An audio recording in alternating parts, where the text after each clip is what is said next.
और ये तस्वीरें आपको हम दिखा रहे हैं। जापान यात्रा पर चूंकि प्रधानमंत्री नरेंद्र मोदी इस वक्त हैं और ये मुलाकातें आपकी टीवी स्क्रीन पर बेहद खास हो जाती हैं। जापान दौरे पर पीएम मोदी ने एक्स पर एक पोस्ट भी किया और ये मुलाकातें क्योंकि 2 दिन तक जापान का दौरा पीएम मोदी करने वाले हैं। जब आपने देखा पीएम मोदी पहुंचे जापान तो काफ़ी गर्मजोशी के साथ स्वागत किया गया पीएम का। तमाम जो भारतीय समुदाय के लोग थे वो यहाँ पर पहुंचे और इसके पहले भी आपने देखा कि पीएम मोदी ने एक इकोनॉमिक फोरम वहां पर चल रहा था उसे संबोधित किया और कई बड़ी बातों का जिक्र उसमें पीएम मोदी करते हैं। भारत की अर्थव्यवस्था का जिक्र करते हैं और कहते हैं कि जापानी तकनीक भारत का टैलेंट दुनिया बदलेगा। इसका जिक्र करते हुए पीएम मोदी मंच से नजर आए थे। हम देश में नए सुधार लेकर आए, इसका जिक्र भी पीएम ने किया था। अब चूंकि ये पीएम का दौरा बहुत खास है, कई सारी मुलाकातें इस दौरान होने वाली हैं। कई मुद्दों पर चर्चा होगी, जैसे कि सेमीकंडक्टर पर चर्चा होगी, डिजिटल पर चर्चा होगी, एआई इंफ्रास्ट्रक्चर पर चर्चा होगी, आर्टिफिशियल इंटेलिजेंस जिसका आजकल आप देख रहे हैं कि लगातार विस्तार होते चला जा रहा है, इस पर भी चर्चा होगी। 15वां भारत जापान वार्षिक शिखर सम्मेलन जिसमें शिरकत भी पीएम मोदी आपको करते हुए नजर आएंगे। हमने ईज ऑफ डूइंग बिजनेस को पर बल दिया है, इसका जिक्र पीएम ने किया जब वो इकोनॉमिक फोरम को संबोधित कर रहे थे। तो अब ये 2 दिन बहुत खास रहने वाले हैं और इसके बाद पीएम मोदी की जापान से ही फिर चीन के लिए रवानगी होगी। फिर वहां पर 2 दिन तक का पूरा कार्यक्रम पीएम मोदी का रहने वाला है और इसलिए ये समय बहुत खास है। एक तरफ जहां पर अमेरिका से टैरिफ वॉर छिड़ा हुआ है और इसी टैरिफ वॉर के बीच में ये दोनों देशों का दौरा बहुत खास है क्योंकि प्रधानमंत्री की मुलाकातें तमाम राष्ट्रीय अध्यक्षों से भी इस दौरान होंगी।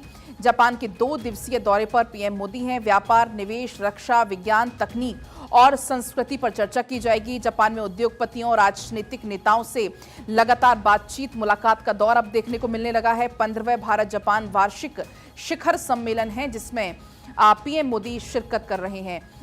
2 दिन तक के पूरे कार्यक्रम हैं जिसमें पीएम मोदी आपको अलग अलग मुलाकातें करते हुए नजर आने वाले हैं। जापान में पीएम मोदी इस वक्त चूंकि मौजूद हैं और इसी बीच हमारी पॉलिटिकल एडिटर अदिति नागर जुड़ गई हैं। अदिति, ये जो प्रधानमंत्री नरेंद्र मोदी की यात्रा है दोनों ही देशों की, फिलहाल जापान में मौजूदगी है, ये ऐसे समय में यात्रा हो रही है जहां पर एक तरफ जहां पर ट्रंप से टैरिफ वॉर छिड़ा हुआ है लेकिन दूसरी तरफ ये मुलाकातें।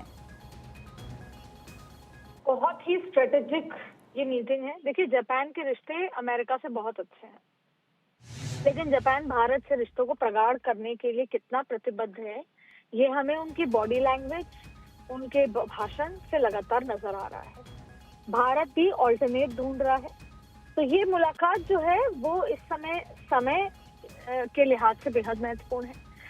जब जापान दौरे पर जो प्रमुख प्रतिनिधि से प्रधानमंत्री की जो मुलाकात होगी लगातार, जिस तरीके से आज उनका स्वागत हुआ, अब देखिए टेक्निक की बात कर लें, तमाम तरीके के इलेक्ट्रॉनिक्स से लेकर जितने भी चीजों के एमओयूज की बात हो रही है वो विकल्प है जो हम अमेरिका के लिहाज से देखते हैं।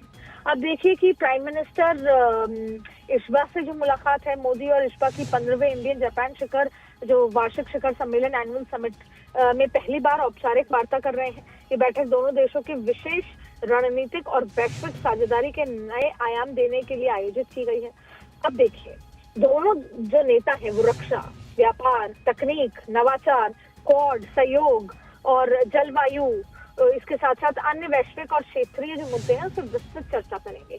ठीक वैसे ही जैसे अभी हम ऑल्टरनेट ढूंढ रहे हैं, हम अपने नए दूसरे पक्के दोस्त बना रहे हैं, हम नए आयामों की तलाश में हैं। अब आप देखिए कि इसके साथ साथ सीबी जॉर्ज, ओनो केची, जापान आगमन पर प्रधानमंत्री मोदी का स्वागत ओनो केची जो जापान के राजदूत है उन्होंने किया। सीबी जॉर्ज भारत के राजदूत जापान में है, उनसे मुलाकात हुई। ये स्वागत विशेष रूप से भारतीय समुदाय द्वारा आयोजित सांस्कृतिक कार्यक्रमों के साथ था। आपने देखा कि जितने भी देशों में प्रधानमंत्री जाते हैं भारत की सांस्कृतिक संस्कृति पर जो रिश्ता कायम करते हैं जिससे कि वो लॉन्ग लास्टिंग रहे, तो वो केवल व्यापारिक ना हो, उसके अंदर और इमोशनली इन्वॉल्व हो। उसको आप देखिए कथक, गायन, भजन, ये तमाम चीजें देखने को मिली। अब सबसे महत्वपूर्ण बात है कि जो 15वीं वार्षिक सम्मेलन है जापान में, इसमें कितने तरह की जो चर्चाएं होंगी ये, और इसके बाद जो वो चाइना जाएंगे, जाहिर तौर पे एक बहुत महत्वपूर्ण मैसेज है ना सिर्फ अमेरिका को बल्कि हर वो देश को जो आंख दिखाना चाहता है, क्योंकि भारत चुप रहकर जवाब दे रहा है स्ट्रेटेजिक। वो भले ही आज नजर नहीं आ रहा होगा कि उसका फायदा क्या होगा, लेकिन आने वाले 2-3 4 सालों के अंदर भारत की कोशिश कर रहा है कि वो चाइना की तरह भारत भी सबसे बड़ा मैन्युफैक्चरिंग हब बने और वो डिपेंडेंट ना रहे। और अगर जैसे भी टैरिफ की जो भी सिचुएशन है उसके विकल्प के लिहाज से, क्योंकि आपने देखा भारत एक बहुत ही शांतप्रिय स्वभाव का सब लोग हैं, जब जाहिर तौर पर होता है तब तक हम विकल्प नहीं ढूंढते। तो अब ये जो विकल्प की जो यात्राएं हैं वो विकल्प। ठीक है अदिति, बहुत ही शुक्रिया आपका फिलहाल पूरी जानकारी के लिए। पूर्व पीएम योशिहिदे सुगा से प्रधानमंत्री मोदी की मुलाकात की तस्वीरों को आपने देखा।